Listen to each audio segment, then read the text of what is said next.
Welcome to In the Money. I'm your host, Daniel Dent.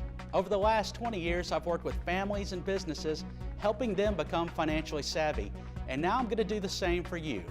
Each show, I'm going to share personal financial topics to help you make better informed financial decisions. And we have another great show for you today. If you've been around kids, you've probably heard the following. Mom, can I have this toy? Dad, why can't we buy this game? My friend has one of these, why can't I have one? Our kids live in a time where instant gratification and self-absorption is promoted and celebrated. Whether it's sharing way too much on social media to get attention or not wanting to work to earn their own money, a lack of appreciation for hard work is becoming an epidemic in our society. Today's show is about kids and money. We're going to discuss when and how you should start teaching kids about finances. Joining us first is Todd Proctor, Vice President and Financial Consultant with Charles Schwab. Also joining us is Hallie Hogan, Manager of the Biztown program with Junior Achievement. It's time to instill some financial responsibility in our kids. Stay tuned. You are watching Germantown Municipal Television, your source for everything Germantown.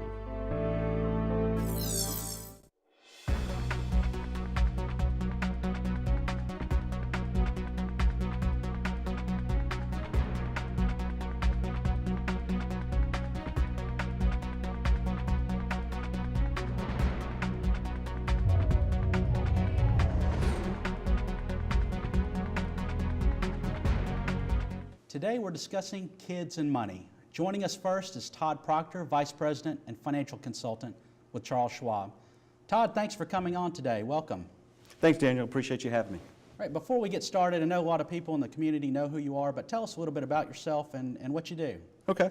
I guess the simplest place to start is a pretty boring guy. Been married 16 years, 3 kids, dog, typical things. So I kind of relate really well to folks going through some of the questions we'll deal with today. Grew up in the area, moved to Germantown actually though about 8 years ago, got involved with Leadership Germantown, that's how we met. And it allowed me to do something that I enjoy with my work as well. The 2 things that are probably most important to me is meeting new people and helping people. And so I was real excited when I found out that you wanted me to join you with today's topic. Well, great. Thanks again for coming on. You know, as 2 people that are in the financial services industry, we're still parents. And we want our kids to have values, the work ethic and understanding finances. And I know that's very important to you as well as me. But what are some of the ways or how early did you start teaching your kids about finances? You know, I was actually had a conversation similar to this last week, and someone said they read something that the author suggested as early as 3. That might be a little bit young for me. But the reasoning behind it was really good. They said that if they're old enough to want to buy something that has some value, spend some money on it, then they need to know there's some value to that paper, the actual money. My wife Rebecca and I actually started around 5 for each of our kids with a simple piggy bank with 3 slots. And when they get money, we'd put money in there for walking around money. We'd put money in there for savings, and in our household, it's, religion's important thing, so we had a little tithing section. So that's how we got started. Yeah, that's about the same age we started as well. We started with a chore chart, and they're probably familiar with that. So it's wash the dishes, or help fold the clothes, or clean up your room, things like that. And there's certain things that he had to do, and then there's a few extra things on there, 3 or 4 that he could do to earn some extra money. You know, I'm also a fan of just the old school lemonade stand too. What else have you guys used? So you've got several kids, so I know you've done a lot of different things. Yeah, you know, we've got active kids, and I think everybody's the same way. And fortunately, we also have a big family, so we have and this blessing and a curse, but we have people on birthdays giving us money and giving us things. So we keep envelopes. We don't let the kids keep the money in their rooms or in their pockets, if you will. We actually have envelopes for each of them, and the back of that envelope is turned into kind of a check register. So they're learning how to keep a checkbook on the back of this envelope. They don't even realize it. So we put the money in there, and they say, hey, we're going to the movies tonight. Well, let's pull some money out. And we'll put a little -10 or whatever it might be. They put some money back, and they can feel it as they're spending it, and I think that's real important. So that's been a good thing for us as well. That's a great idea. You know, one of the things we also did, our neighborhood has a garage sale. And so we ask our son if he wants to sell some of his toys and earn some money that way. And also last year, he actually came up with a great idea. He was going to sell hot chocolate. And so that was a great learning experience for him as well. We've certainly seen the impact of young adults and then after graduating college of not having proper financial training or literacy. You know, let's step forward a moment, and I know for myself, I have a bias to start teaching very early, even with checking and savings accounts. What are your thoughts on that? With my family again, each of my kids have 3 accounts, 3 types of accounts. When they were born, again, we've got a pretty big family, and we were fortunate to get some monetary gifts from the family as we had the kids. So we opened up what's called a custodial account, so brokerage accounts for the children. Then when they got older for their birthdays, if they got money and we were putting it in the custodial account, all of a sudden they wait a second, you're taking my money away from me.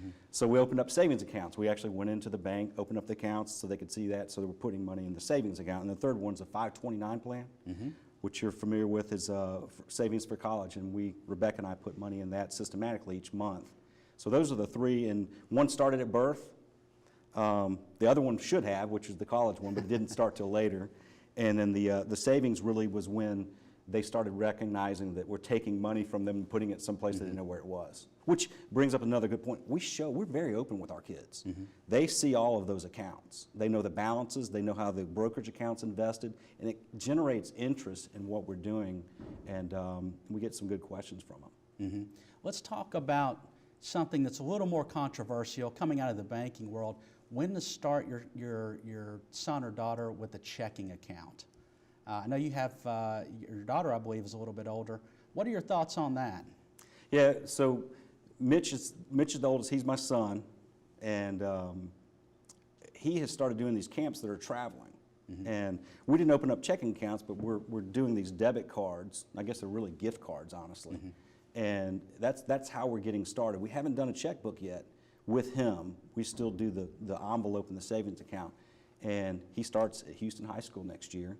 And that will probably be when we start the checkbook, because he's going to have the freedom of doing some things maybe with clubs or school lunches, whatever it might be. So for us, it'll probably be right there at high school when we're starting to separate. You know, one of the things I always recommend is kind of like what you're saying, the prepaid cards, and you can reload them. And that gives them an opportunity to charge and then keep up with the register, and just like you would with a checking account, without getting into all the trouble. So I think that's a great starting point. Yeah, no, I agree completely. We'll be right back after a moment with Todd Proctor. Please stay with us.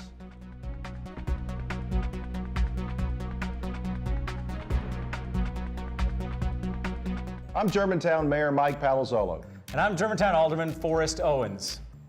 And we're here to pump you up.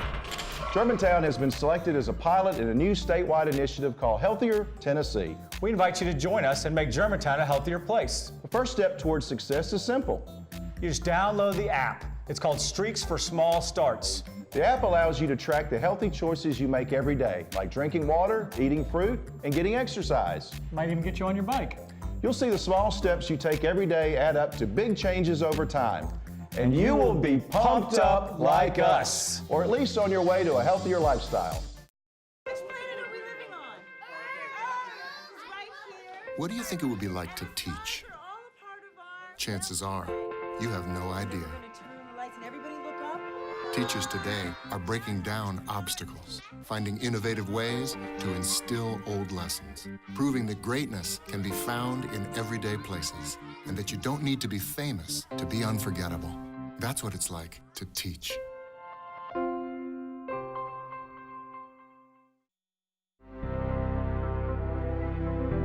You are watching Germantown Municipal Television, your source for everything Germantown. Welcome back to In the Money. If you're just joining us, we're talking about kids and money and when and how we should teach our kids about money. Still with us is Todd Proctor, Vice President and Financial Consultant with Charles Schwab. Todd, but before the break, we were talking about checking accounts and really starting kids off with prepaid accounts. One of the other things that I recommend too when you open a checking account For someone, it's their first time is using an ATM card versus a debit card, because that'll keep them from getting into overdraft trouble. You know, again, taking it a step further beyond that, and this is something that I think a lot of parents may be a little more uncomfortable with, are investments. Talking about stocks and bonds and mutual funds. How do you approach that with your kids? Again, because being in the business is a little different for us. So maybe I'll tell a story about when some of my kids' friends, I had a father approach me last year, and I didn't get their permission, so let's call him Johnny. And Johnny was wanting to learn about stocks and bonds. So we sat down and we talked about the difference between stocks, bonds, mutual funds, just really a bird's eye approach to it. And I got to tell you, it's amazing. Kids will surprise you a lot smarter than you realize. And when we hit on the compound interest discussion, a light went off, and he was ready to start investing. So we opened up a charitable account, not charitable, a custodial account for him as well. And he picked the mutual funds and went into it. And now when I see this 13-year-old boy, we talk about the stock market. So that's one way that's worked. And some kids don't have the interest, but they still need to have, in my opinion, a broad understanding of how it works. I agree, and I think that's a lot easier conversation than a lot of people make it out to be or think that it's going to be, because you can look around at everyday household items, whether it's Coca-Cola or your Apple devices or Samsung, your TV makers, anything really that you just see around the house or as you're driving down the street or when you get in your car. A lot of them are publicly traded companies, so it's really easy to provide examples. So I'm with you. I would encourage people to start having that conversation early as well. And that really leads us into another great topic. I know Schwab offers a really neat program to help parents teach their kids about money called MoneyWise. Tell us a little bit about the program. Yeah, Charles Schwab, we joke around at the office, call him Chuck. His daughter actually, Carrie Schwab Pomerantz is her name, started a program several years ago called MoneyWise. And it's really, even though today's topic is about children, it's really for everybody. So it's just a financial literacy platform.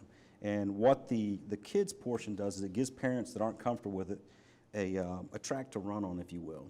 And easy conversations about savings, debt, conversations about investing, things like that, and the importance of checking account, the importance of a credit report, and why it's important not to get into trouble. So it's been a good resource. There's a website for that where you can go and download a workbook that we use in our workshops and things like that. So it's been a good program, and I think a lot of people have used it and been happy to have some help. I know you've worked with a lot of families here and also with providing a lot of workshops. What's the biggest impact you've seen out of the program? It's eye-opening. I think that a lot of parents that aren't, especially in our business, don't realize how interested kids really are at a younger age of learning about checkbooks and things like that. There's actually some statistics that Schwab did where they asked, I can't remember what the age group was, teenagers, and 80% of them said that they would like to have a class on they didn't use financial literacy, but they want to learn more about finances. And I think that's eye-opening for parents and should be an encouragement for them to go ahead and get started. After the parents have gone through the program, what's been some of their feedback? Well, they're just thankful because if I pick on a doctor, for instance, I mean, their skill level is nowhere near mine. I could never do what they do, is my point. But they don't day in, day out necessarily look at the same things we do. So they're just appreciative of resources to be able to use with their children. Yeah, I think that's a great point. Everybody's an expert in their own industry, but having this structure in place that the MoneyWise program provides really helps people educate their kids in the proper way and covering all the topics that they need. So I think it's a great program from what I've seen. Tell me about some of the response or the feedback that you've gotten from kids. Well, kids, it's funny because we start talking on a different level. The kids that have gone through the program, and for instance, with my kids' soccer team, I've started working with some of them more individually, where we've gone from talking as an an adult to a kid, it's more like a level playing field. They're asking questions that just blow you away. So the kids, it gives them a leg up. And in today's world, anywhere as parents that we can provide them a step ahead of the crowd, I think it's important. This is just another way of doing it. Another controversial topic, credit cards and kids. How does the MoneyWise program help out with teaching kids about credit cards? It's an important part of it, actually, because they devote a section to it, because you've got to have credit, right? Or else you can't borrow money. So you really need it. And they focus on several topics related to that, making sure that kids understand credit costs money. It's not free. And if you handle it wrong, you could wind up paying double. If you buy this bottle of water for $1 on a credit card, you could wind up paying $2.50 for it over time. You've got to understand that and use it wisely. So it's a tool. It's a tool you can use. And once they understand that, there's nothing wrong with it. If they don't, they can get in a lot of trouble. Agree totally. Funny example, I have a friend whose daughter is a freshman in college, and she has a bank account. They've taught her how to use a bank account. When she looks at her online banking and her bank statement, it shows the balance that she has in her account, so she knows she can spend up to X amount of dollars. They started when she went to college and gave her and had her apply and gave her a student credit card that had a very low max limit, just to again introduce her to credit cards. So when she was looking at her balance online and her statement online, she thought, well, I have this balance available, so this is what I can spend. And her parents, after a month or so, started asking, why do you keep maxing out your credit card? What are you spending your money on? And they could not figure out why she kept doing that. And finally she said, well, I've got a balance in my checkbook, and I've also got a balance on my credit card. And she just wasn't paying attention to the fact that as she swiped that credit card, the balance kept increasing.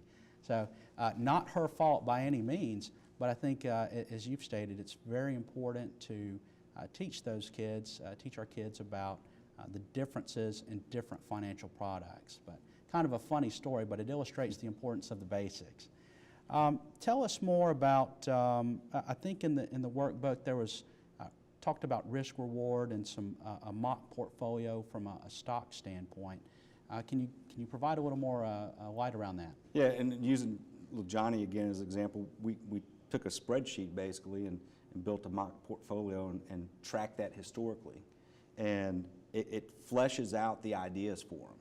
So it gives them a way of taking play money, if you will, and learning what happens. So what we've done is we've taken, if you're familiar with balanced funds, we've taken balanced funds and mixed them with a more aggressive fund, so you can see what happens when the market's up high and the balanced fund doesn't go as much. And like, wait a second, I need to be investing in something else that earns a better rate of return. Well, when it goes down, it doesn't go down as much. So it's just another good tool to teach them how to get comfortable with it before they actually put their real money into it. Yeah, Todd, I think that's, from what I've seen, a fantastic program. I know with the people you've worked with, you've had great success. So we look forward to having you back on the show. Thanks again for coming on. It's good to be here. Thank you, Daniel. Up next, one of the best programs in the Mid-South for teaching kids about money. You don't want to miss this. We'll be back after a short message. Please stay with us.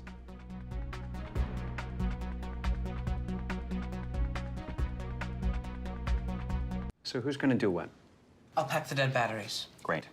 I'll only put what I don't need into a duffel bag. Perfect. That's totally unhelpful. No problem. Meanwhile, I will try to comfort everyone by speaking in a calm voice. And who is going to handle supplies?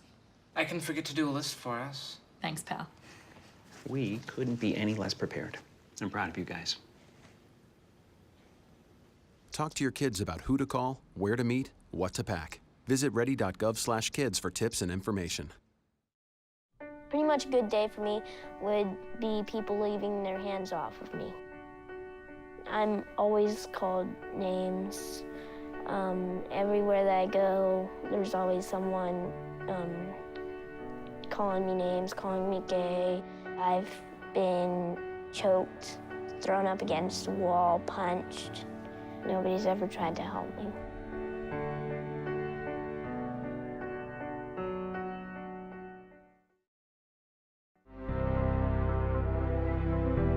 You are are watching Germantown Municipal Television, your source for everything Germantown. Welcome back to In the Money. I'm really excited about our next guest. There are many different organizations that offer formal programs to teach kids about money, but one of the most unique and effective I found is through Junior Achievement. One of their programs in particular, Biztown, is absolutely amazing. Joining us is Hallie Hogan, who manages the Biztown program. Hallie, welcome to the show. Thanks for coming on. Thanks, Daniel, for having me. Before we get started, tell us a little bit about yourself and Junior Achievement. Well, I was born and raised in Germantown, Tennessee, right here. I went to college at the University of Alabama, and when I came back from school, moved back home to Germantown. I've been working at Junior Achievement for the last 7 years as the Biztown manager. Great. Thanks again for coming on. Pictures and videos don't do it justice. You gave me a tour recently, and it was absolutely incredible. A 12,000 square foot mini city, I believe is what you guys describe it as, and that's what it really is. So tell us a little bit about how Biztown works. Sure. Well, Biztown is a curriculum-based program that the teachers will teach back in the classroom, followed by a one-day simulation at Biztown. So back in the classroom, the teachers, well, Junior Achievement provides all of the curriculum for the teachers. They go through teacher training with me. Then back in the classroom, they learn things such as the difference in wants and needs, supply and demand, what makes a quality business. Most of the lessons are comprised of community and economy lessons and social studies, as well as a big emphasis on financial literacy. Now, when kids walk into Biztown, I'm sure they're blown away, because I was. Tell me about their experience there. Sure. Well, their experience consists of a 5-hour simulation. So when they get to Biztown, they already know what business they're going to be working in for the day, and they already know what their job title is as well. So when they get there, they're ready to go to work. The whole goal of the day is for all of the businesses to take out a bank loan from First Tennessee Bank, and the students will try to sell enough goods and services throughout the day in order to pay their bank loan back before they leave that afternoon. Tell me, you mentioned they have jobs and they know what their job is going into it. How do they decide what job that they're going to have? Yeah, so back in the classroom, as part of the curriculum, they all will fill out a job application. They'll get to list 3 different jobs that they want to apply for, and then the teachers or the administration back at school will hold job interviews for the students. So they'll actually get to interview for their jobs back in the classroom, and then they also will elect their mayor back at school. So when they arrive at Biztown, they already know who their mayor is going to be for the day, and then what business they're working in. And when we say mini city, we really mean mini city. Tell us more about the different jobs that are included in Biztown. Sure. Well, we have several different sponsors at Biztown. So we have First Tennessee Bank, Chick-fil-A, FedEx, International Paper, AutoZone, Smith & Nephew, lots of Memphis-based businesses. Some of the jobs that they consist of throughout the day will be a bank president, like I mentioned, a mayor. There's also a CEO and a CFO for every business. Some of the most popular jobs are the DJ. Everybody wants to be the DJ. And the law enforcement officer as well. A lot of cool jobs they can choose from. Absolutely. What's some of the feedback from the kids after they've been through the program? Well, the kids, when they leave that afternoon, they always ask me if they can come back tomorrow. They tell me it's the best day of their life. They want to come back and work the very next day. But at the same time, they're also exhausted after just 5 hours of work. They tell me that, now I know why when mom and dad come home at night from work, why they're so tired. And, they'll say things such as, like, can I go home? I'm going to go home and cook my parents' dinner tonight, just because I know how exhausted they are now. I think you just sold every parent out there now, so they'll have all of their kids signed up.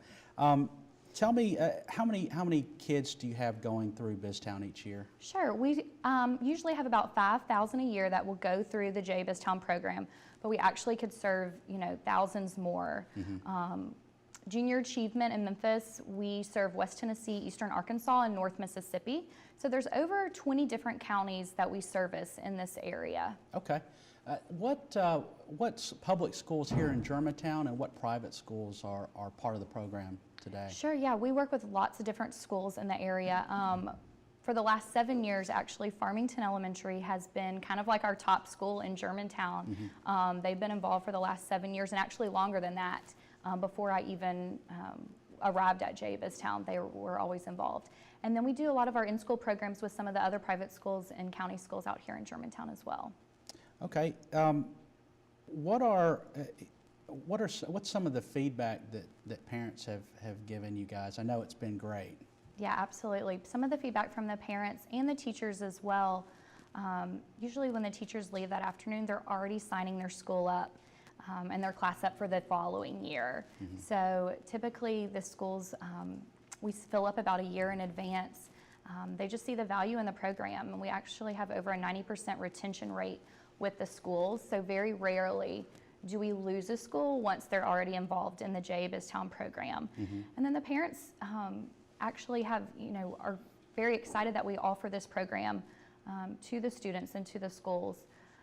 When they leave that afternoon, they're always like, why was this program not around when I was in school? Mm-hmm. And they wish they had had a program like J. Biztown back in the day.